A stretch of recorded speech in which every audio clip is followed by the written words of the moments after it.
Jordan Peterson's motivational speech. But one of the main reasons that people don't get what they want is because they don't actually figure out what it is. And the probability that you're going to get what would be good for you, let's say, which would even be better than what you want, right? Because you might be wrong about what you want easily. But maybe you could get what would really be good for you. Well, why don't you? Well, because you don't try. If you actually want something, you can have it. Now the question then would be, well, what do you mean by actually want?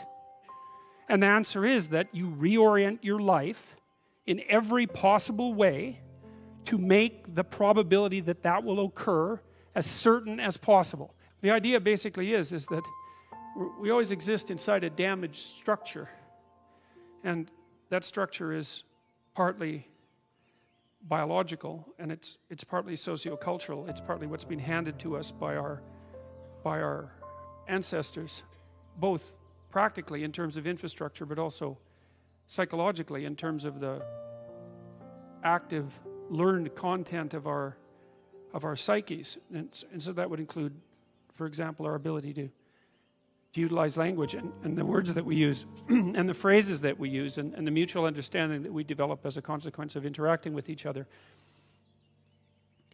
Archetypally speaking, that structure is always dead and corrupt. And the reason it's dead is because it was made by people who are dead, and the reason it's corrupt is because things fall apart of their own accord. And the fact that people don't aim properly, let's say, speeds along that process of degeneration.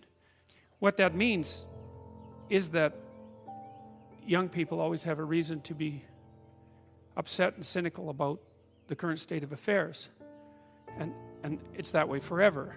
It's an archetypal truth that the social structure is corrupt and incomplete.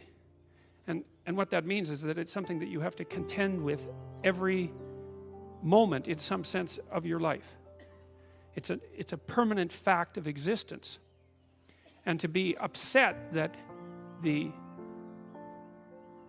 structures, the social structures, or even the biological structures within which we live are incomplete and imperfect, and to take that personally, that's the worst part of it. To take that personally is a misreading of the existential condition of humankind, because it's always the case that what you have been given and what you live in is degenerate and corrupt and in need of repair. And it's easier just to accept that, because there's also a positive element, and the positive element is, well, you've been granted something rather than nothing, and maybe you haven't been granted pure hell, because especially in a culture like ours where many things actually function quite well. Well, so we live inside a damaged structure, and we also bear responsibility for that damage because we don't do everything we can to constantly repair it. And you might say, well, that's actually one of the fundamental, people say, well, what's the meaning of life? What they really mean is, what's the positive meaning of life? Because as we've already discussed, the negative meanings of life are more or less self-evident. Well, the positive meaning of life is to be found in noting the state of lack of repair of the walled city that you inhabit, and then sallying forth to do something about that, to repair the breaches and to fix up the walls and to make the structure that you inhabit as secure and as productive as it possibly can be. And there's no shortage of opportunities to do that. You can do that in your own mind. You can do that in your own room. You can do that in your own household, in your local community. And maybe if you get good at doing it at all those levels, then you can start to look beyond that. You can always do that. It doesn't matter what your personal circumstances are. There's always something that isn't right near you, isn't correct, isn't laid out properly, that you could just fix if you wanted to. If you adopt an attitude that's like that the role that you should play is to make things better wherever you are, however you can, that what would actually happen would be that things would get better wherever you are in all sorts of ways, and that we've really, as a species, you might say, or maybe even as singular individuals, we've explored that rarely. I had an interesting experience the other day. I went to the keg, and the waiter took me to the table, and he said that he had been watching my lectures, and that's a very common experience. And he was happy about that, and he said that he'd had 2 promotions at the keg in the last 4 months because he'd been watching my lectures. And I really found that an affecting experience, because you might say, well, he's working as a waiter at the keg and there's nothing particularly heroic about that. And I disagree with that, actually, because I don't care where you're located, you can do a hell of a job, and I mean that literally. At whatever job you have, you can take whatever job you have and you can make it a real nice little piece of absolute misery.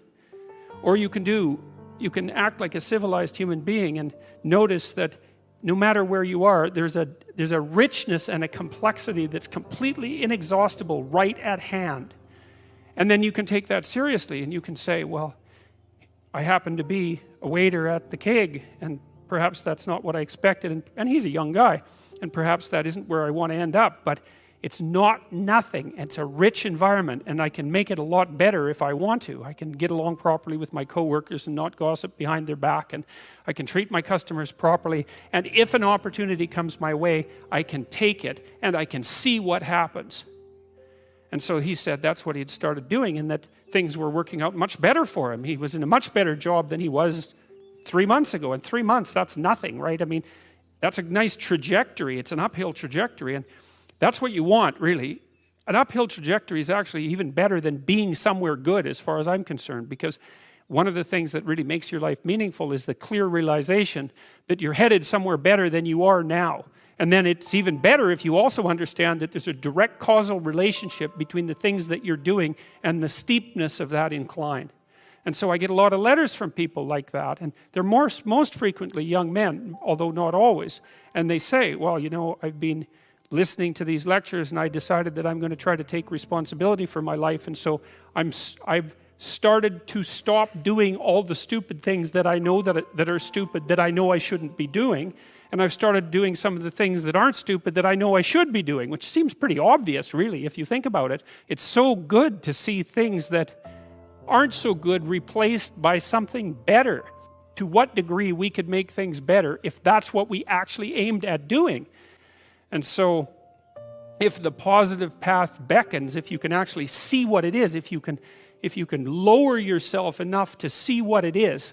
Carl Jung said once that modern people didn't see God because they didn't look low enough. It's a phrase I really, really like, because people denigrate the opportunities that are right in front of them. And there's no reason to do that, because what's right in front of you is the majesty of being. That's what's right in front of you. It's inexhaustibly complex and full of potential, and there's no reason to assume that wherever you happen to be isn't as good a starting place as anywhere else. Now, I know some people have terrible, terrible lives. They're in situations that are absolutely unbearable, but I also do know that even situations like that can be made a hell of a lot worse by the worst kind of attitude, that's for sure. What you're actually made of, in many ways, that what informs you, what you're made of, is what you encounter when you voluntarily encounter the unknown. And so the more you voluntarily encounter the unknown, the more you get made of, and the more you get made of, the more there is to you, and then the more you're good at encountering the unknown and restructuring order and calling forth proper order out of the potential of being. And God, you got to think, why wouldn't you do that since you can do that? And it's an endless mystery. I think part of it is that people, well, it's also encapsulated to some degree in the story of Adam and Eve, because what happens to Adam is when he becomes self-conscious, right?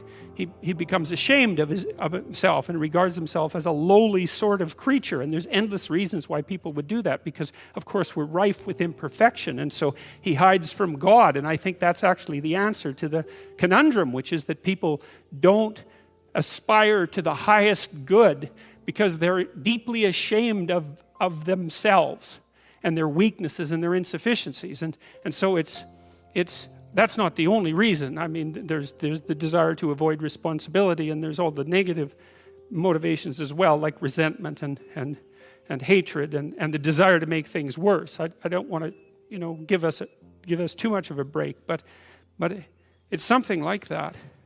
But It's okay to not be in a very good place if what you're trying to do with that not very good place is make it better. And one of the things I really have learned as a clinical psychologist is that you just cannot believe how powerful incremental progress is. You can do the calculations like, it's like compound interest, you know.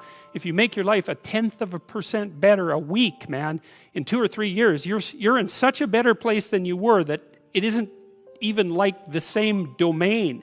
And if you keep that up for 10 years or 20 years, you know, especially if you're young and you start early, you start to straighten yourself out and fix the things that you can fix, you can transform your lives in ways that are completely unimaginable. And God only knows what the upper limit of that is in terms of human possibility, because we are amazing creatures, you know, when we really get our act together and stop running at 10% of our capacity, you know.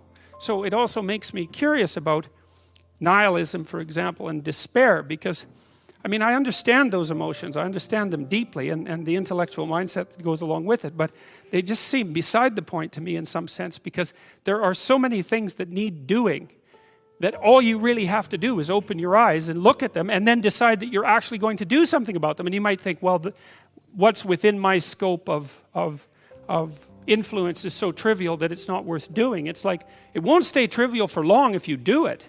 Not at all, and I don't think it's trivial to begin with. And my experience in my life has been that anything I actually did paid off. It didn't pay off necessarily in the way that I expected it to pay off. That's a whole different story. But if it was genuine commitment to do something, even if it went sideways and the outcome was really something other than what I expected, the net consequence over time was nothing but good. That's the secret to proper being.